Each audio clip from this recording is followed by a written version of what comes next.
से आराम से।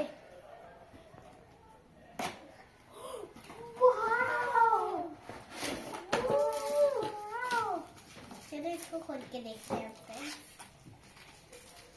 जब तक तुम अपना गिफ्ट खोलो। इसमें क्या हो सकता है? वाह, ऐसा बॉटल तो मेरा कितना सपना था मेरा बॉटल। वाह, ब्रश पेन।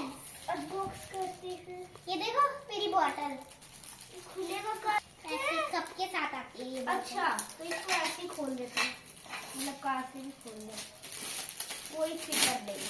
नहीं, अच्छा, अलग अलग कलर्स आए दोनों में। ये बैग बॉक्स करते हो तो करो। ओह, कोई भी एक कलर निकालो। मैं तो ब्लू निकालूंगा obviously. I will take pink. इस साइड ब्रश पेन, इस साइड पेन। इस पे चला के ये देखते हैं। चलता भी है, इस पे ट्राई करते हैं और ड्यूल टिप देखते हैं, दूसरा टिप। गाइस, ये तो बहुत अच्छा है।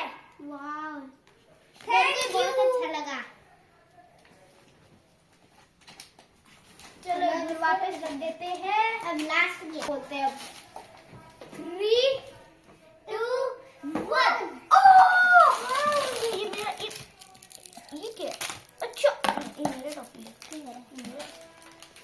मेरी glue. Thank you friends, bye. और एक बार वापस चिल्ड्रंस डे। लाइक और सब्सक्राइब जरूर करना। आपको ये वीडियो अच्छी लगी तो बाय।